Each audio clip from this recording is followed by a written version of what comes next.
What's up, young scholars? This the Dad Cypher. There is nothing more precious than daddy's little girl. As dads, we are the first man our daughters learn to love.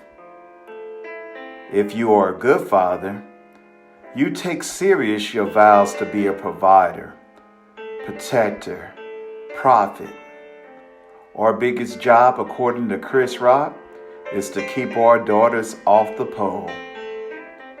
But can our desires to protect cause more damage than good?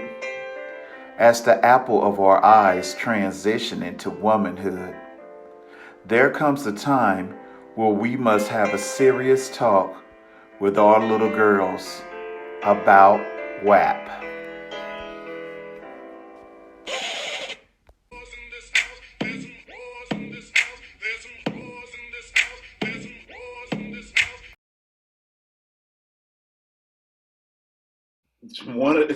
After I was doing a lot of research on WAP, in particular, like Ben Shapiro and a lot of male conservatives were talking about how vulgar the lyrics were and how it was basically unwomanlike.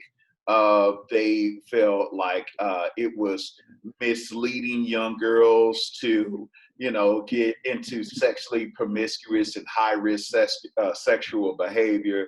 What are your thoughts on men and their reaction to Cardi B and Megan Thee Stallion's WAP?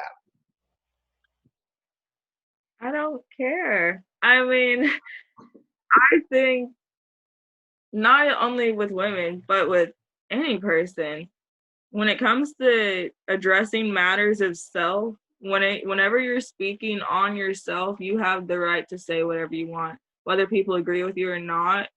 That's your truth. If that's your belief, then that's that. So, if someone's feeling like they're being honest with you, or even if it is a song just for fun, why criticize? I don't see the issue with it. So I don't think it's anything. Do you think it may that it's going to lead other young girls into getting into these high risk sexual behaviors? Hey, if he kiss me, I gotta. He has to pay my tuition or those sort of things. Oh, because and to be quite honest, it really doesn't do anything because a lot of it goes over a young kid's head because they haven't experienced life. They don't know those things. So like you can you know that there's some meaning behind it and you can repeat it, but there's difference between repeating it and actually really knowing what it means. Mm-hmm. And I think there can be some harm to that to a certain degree, but not really with this. And honestly, with music, most people just kind of dance to it and don't really listen to it anyways. I don't think anyone's taking to heart what they're really saying, especially a kid. Because I feel like I listened to some mature songs like as a kid, and then like when I listen to them now, I'm like, whoa, that's what they were talking about. Like it's completely different. So I feel like it's the same situation. I don't think it's that big of a deal. Well, let's talk about the video because, okay, it's different when we listen to the audio, but what about when young ladies see the imagery that we see in WAP? I don't think children ever sexualize anything. I think people, like adults, do.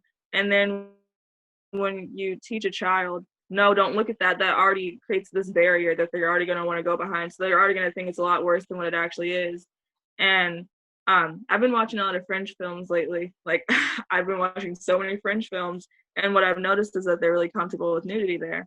And I looked into it, and it's because they teach their children at a young age, like it's very common for um, kids to see their parents walking around nude or topless or anything. It's just very common there. And in America, we're like, oh my God, that's gross. Like even I'm like, I would never do that. But in French cultures, that's what they do. And they teach their children not to sexualize things. And then as you get older and you start to grow up, that comes naturally. So I really don't think children sexualize it. I think adults do. And by teaching your children this is bad, it's gonna tell, that's what they're gonna relate it to. That's all it's gonna come back to, is that this shouldn't happen, whether that means I want to do it more or I want to stay away from it. Either way, they know. I don't think it's a problem with that. I think it's when you start to lose control of one aspect of your child's life, especially something big like that, it's they're about to leave, and it's more of a control thing. I think I really don't think it's a matter of fear of something like that. Like what is being said in the media is that men should control their daughter's sexuality. I remember Chris Rock was saying, "Don't let your daughter get on the pole." Hey, what's up, young scholars? This episode was inspired by Dr. Sherell McArthur from the University of Georgia College of Education. Check out her research on hip hop and girlhood.